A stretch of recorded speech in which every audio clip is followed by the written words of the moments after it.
Hello students and welcome to the next module of thermal stress and strain. Thermal stands for heat.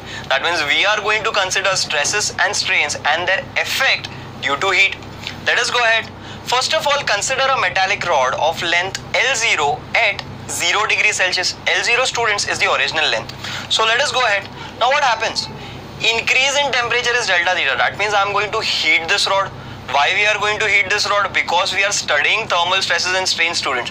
So once I heat this particular rod, what happens? The rod will get heated and it will try to expand. And once it is expanding, there will be a change in dimension.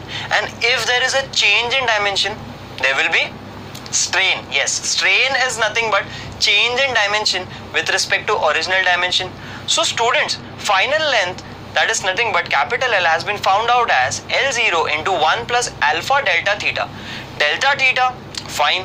Alpha, students, this particular alpha is nothing but the coefficient of linear expansion.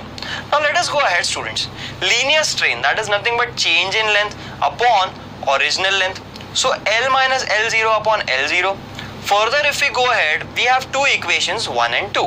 What are we going to do? We are going to substitute equation 1 in equation 2. Let us see. Linear strain becomes equal to L0 1 plus alpha delta theta minus L0 upon L0. Confused? Students, this is nothing but the value of the final length that we have got from equation 1. So the same value, if you can see, has come over here. Now what are we going to do in the next step? Can you think? We are going to open the bracket. So once we open the bracket, we get L0 into 1, that is L0 plus L0 alpha delta theta minus L0. Now students, have a look at the cancellations very carefully. First we cancel plus L0 minus L0, both getting cancelled. After cancelling this, okay, make my words, after cancelling this, I am going to cancel this L0, fine. So later on my linear strain, the final value of linear strain becomes alpha delta theta. Now students, we have found out the value of strain because of heating. Let us quickly go ahead, keep this value safe and calculate the value of stress. Now suppose the rod was kept between two walls, just like this. Now the rod is trying to extend, right?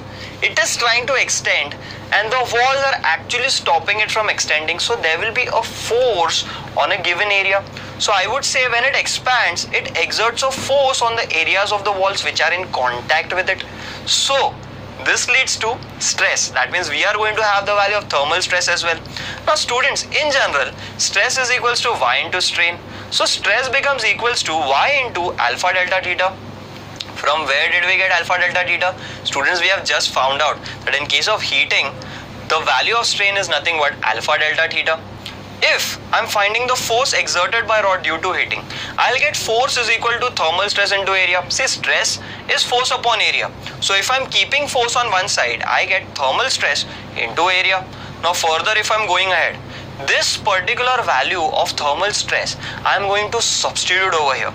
So what do I get? I get F is equals to Y alpha delta theta multiplied by the area. Now this, students, is the final formula for force exerted by a rod due to heating.